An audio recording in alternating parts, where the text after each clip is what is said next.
भीरू,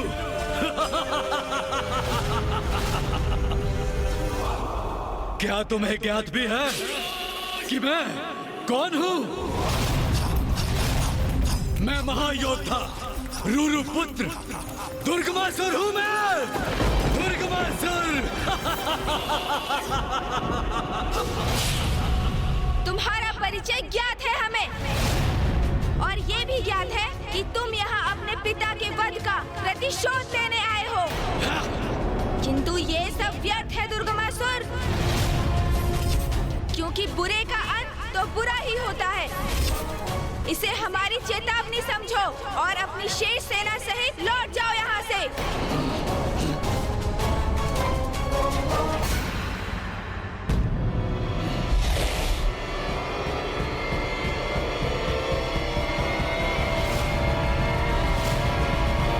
चेतावनी दे रहे हो मुझे?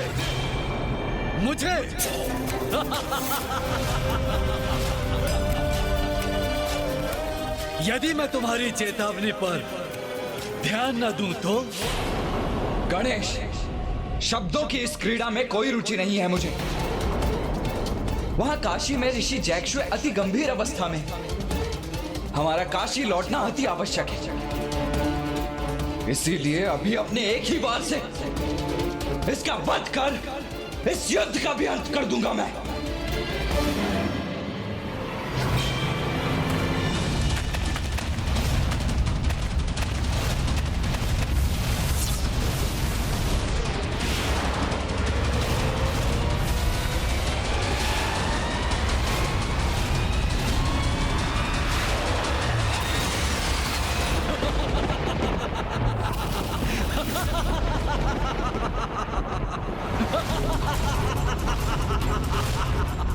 मेरा घातक प्रहार भी इस पर अप्रभावी कैसे?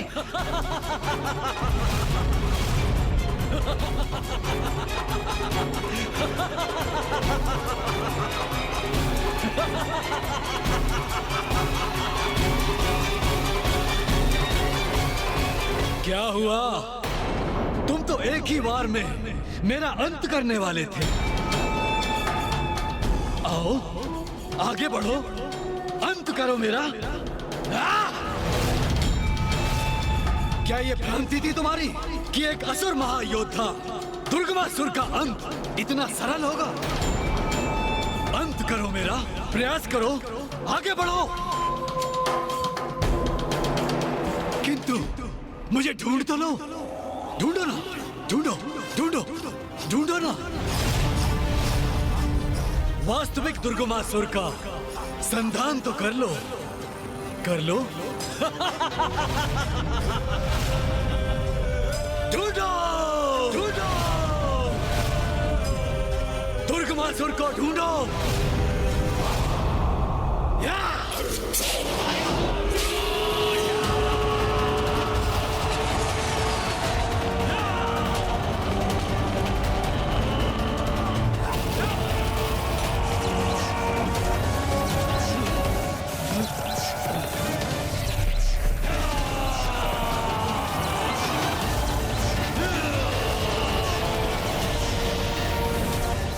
ये सभी असुर अचानक दुर्गमासुर में कैसे परिवर्तित हो गए? ये कैसा ब्रह्मजाल उत्पन्न किया इस दुष्ट दुर्गमासुर ने?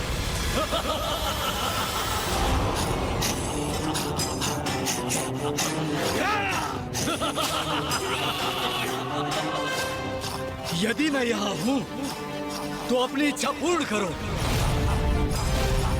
अंत करो मेरा, प्रयास करो। किंतु इन सहस्रों दुर्गमासुर में से मैं कौन हूं, ये तो ढूंढो।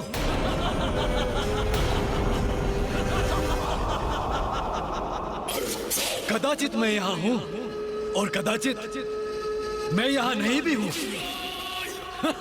वास्तव में मैं यहां से कहीं दूर ही हूं।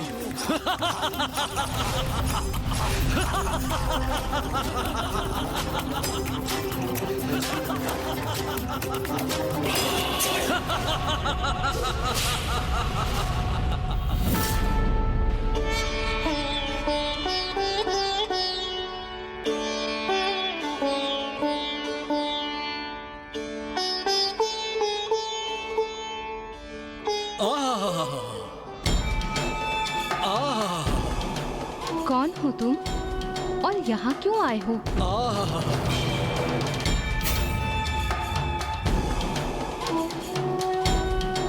प्रणाम देवी।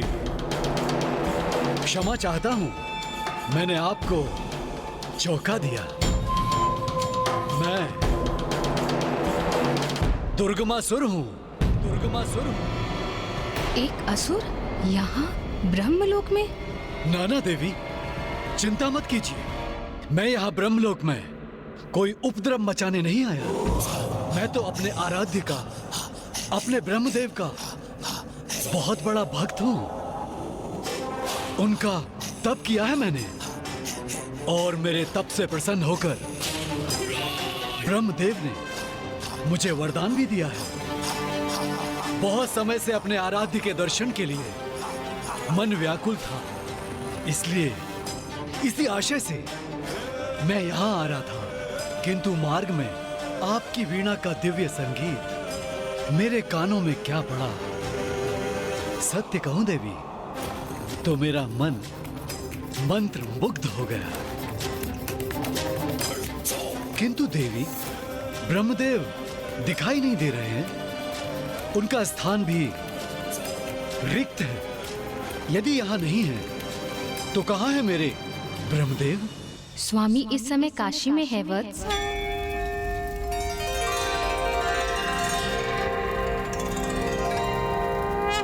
तब तो अभी भी उनके दर्शन का सुख प्राप्त नहीं होगा मुझे। मैं तो उनसे आशीर्वाद प्राप्त करने आया था। प्रभु का आशीर्वाद तो सदैव अपने भक्तों के साथ है पुत्र।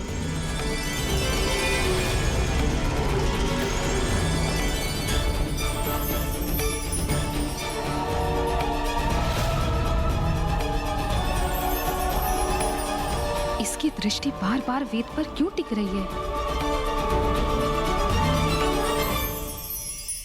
स्वामी शीघ्र ही लौटने वाले होंगे वत्स। तुम अभी प्रस्थान क्यों नहीं करते? कुछ समय पश्चात प्रभु से भेंट करने पुनः लौट आना। देवी, आपको भय का आभास नहीं हो रहा है? भय?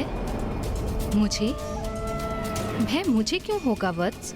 कि ब्रह्मदेव आपको यहाँ अकेला छोड़ काशी चले गए और अपने पीछे पवित्रता और दिव्य में श्रेष्ठ वेद को यहीं छोड़ गए।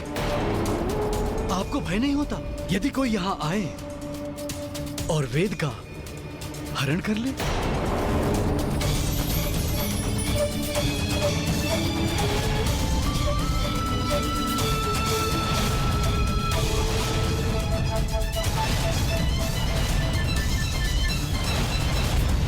रुक जाओ, ये तुम क्या कर रहे हो?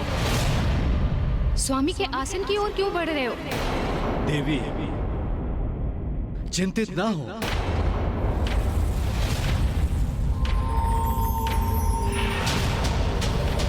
सावधान दुर्गमासुर, अपनी मर्यादा की परिधि में रहो।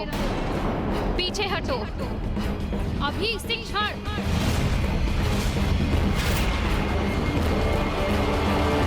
देवी, मैं ब्रह्मदेव का अनन्य भक्त हूँ। मैं तो आप पर उपकार कर रहा हूँ। इन पावन वेद को मैं अपने साथ ले जाऊंगा और स्वयं इनकी रक्षा करूंगा।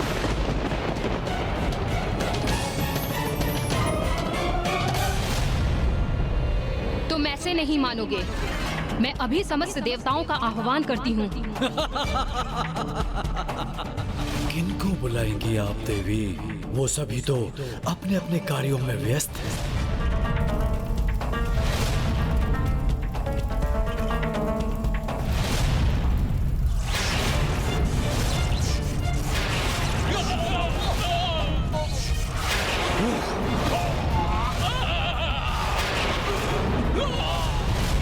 किंतु आप चिंता ना करें देवी, मैं हूं ना आपके सहयोग के लिए।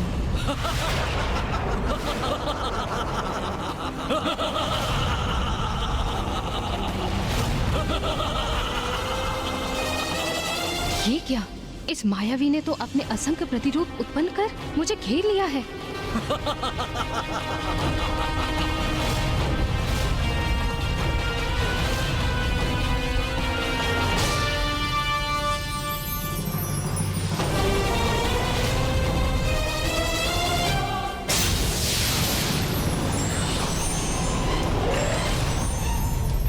अब मैं ही वेद का स्वामी हूँ और ब्रह्मदेव कहलाने का अधिकारी भी मैं ही।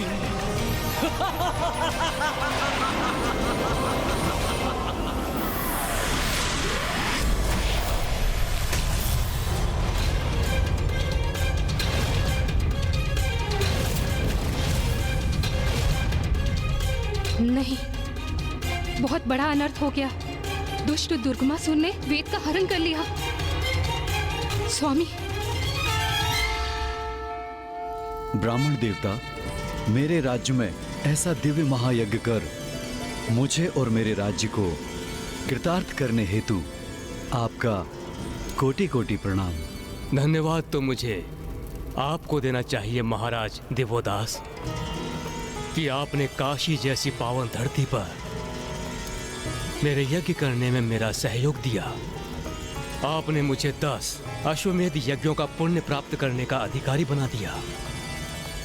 मैं इस पवित्र स्थान को आशीष देता हूँ और घोषणा करता हूँ कि आज के उपरांत इस पवित्र स्थान का नाम दशाश्वमेध होगा। दशाश्वमेध होगा। दशाश्वमेध होगा। दशाश्वमेध होगा।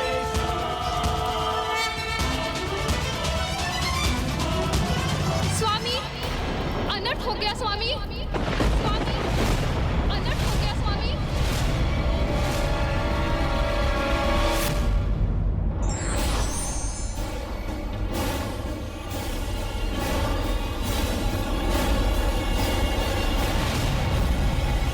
दुष्ट दुर्गमासुर यहाँ से वेद का हरण कर उन्हें अपने साथ ले गया स्वामी। ये तो घोर अनर्थ हो गया।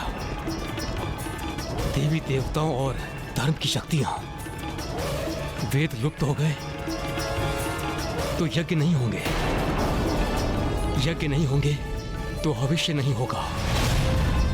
भविष्य नहीं होगा तो देवताओं को भोजन प्राप्त नहीं होगा। वेद विहीन संसार में तो देवता दुर्बल हो जाएंगे।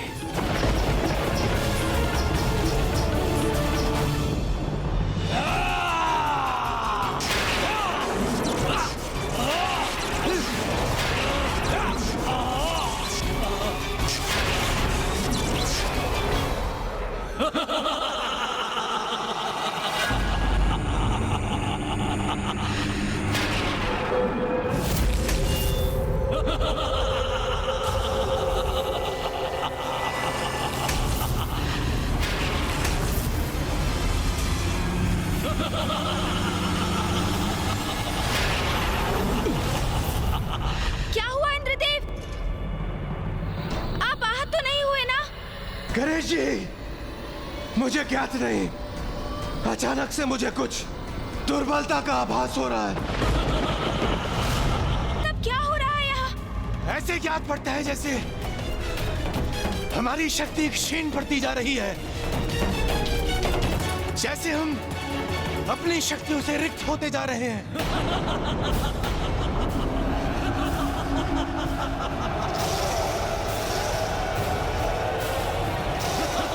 ये दुष्ट असुर तो स्थिर पड़े देवताओं की ओर बढ़ रहे हैं। इन्हें रोकना होगा मुझे।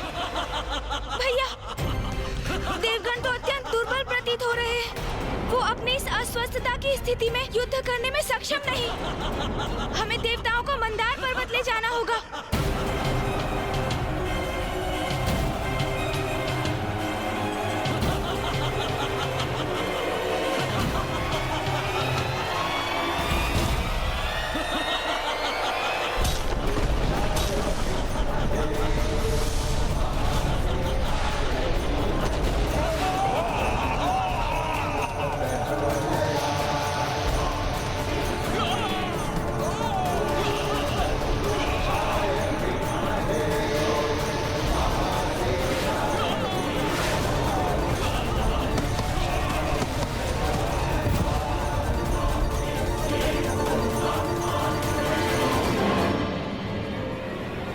वास्तविक दुर्गमासुर कहाँ है?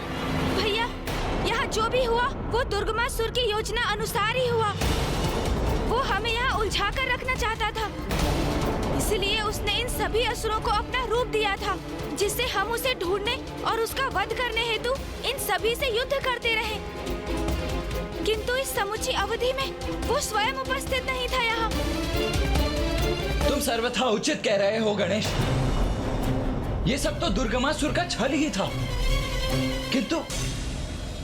किंतु यदि वो स्वर्ग पर अपना अधिकार स्थापित नहीं करना चाहता था तो वो यहां आया ही क्यों था?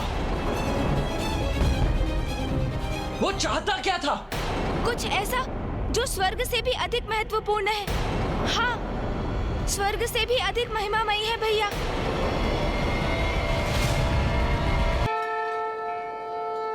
मामा जी, ये देवताओं को हुआ क्या है? अचानक ये सब इतने शक्ति विहीन क्यों हो गए? इनके शक्तिहीन होने का कारण क्या है? वेद।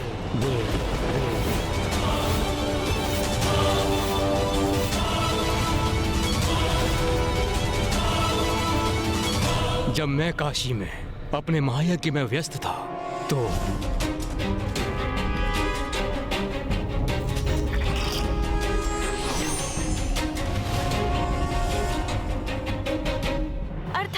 दुर्गमासुर ने वेद चुरा लिया है। देवताओं की अशक्त पड़ जाने का यही कारण है, क्योंकि धर्म और देवताओं की शक्ति के आधार तो वेद ही है।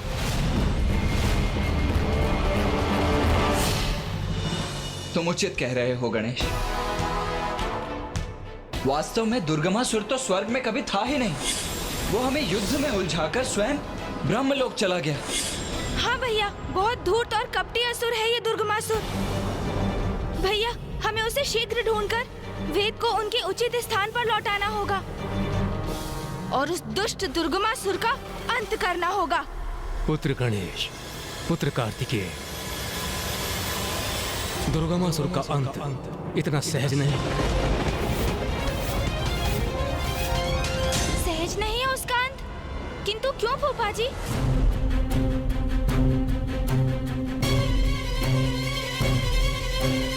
क्योंकि दुर्गमासुर का वध नहीं हो सकता, क्योंकि उसे मेरा वरदान प्राप्त है।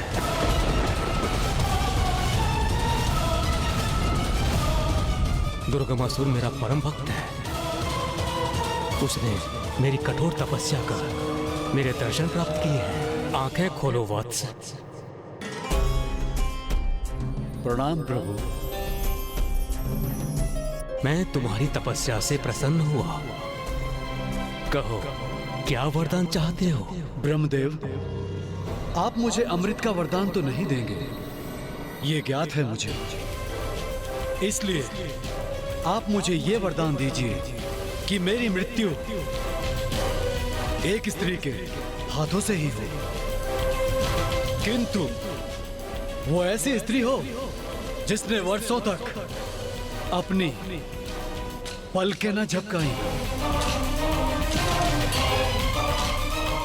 जैसी तुम्हारी इच्छा वत्स। तथास्तु, तथास्तु। ब्रह्मदेव, धन्यवाद।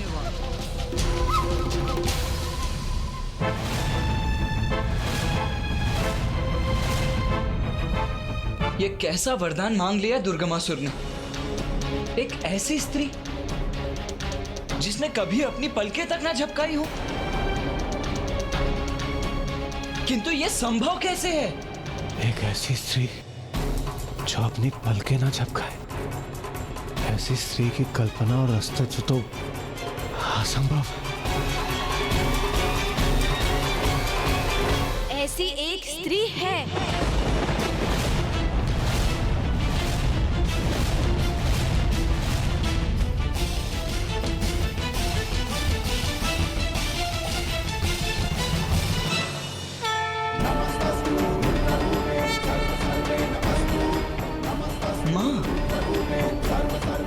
हाँ भैया, माँ ही दुर्गमासुर का वध कर सकती है। किंतु क्या गणेश? किंतु भैया, माँ के हाथों दुष्ट दुर्गमासुर का वध तब तक संभव नहीं जब तक माँ और पिताश्री की भेंट ना हो जाए। माँ आज भी अपलक पीड़ा युक्त पिताश्री के काशी लौटने की प्रतीक्षा में है। भैया, हमारे लिए भी ये एक कड़ी परीक्षा का समय है, क्योंकि अब हमें केवल ऋषि जैगिश्वे की मुक्ति का ही नहीं वरन माँ और पिताश्री के शीघ्र मिलन के लिए प्रयास तीव्र करना होगा। तभी माँ की पीड़ा भी दूर होगी और इस पीड़ा के अंत से ही सृष्टि पर छाई दुर्गमासुर नामक संकट का भी अंत संभव हो पाएगा भैया। ज्ञात नहीं इस अंतराल दुष्ट दुर्गमासुर की अगली योजना क्या हो, इसलिए अब शीघ्र अति शीघ्र माँ और पिताश्री का मिलन अति आवश्यक हो गया है भैया।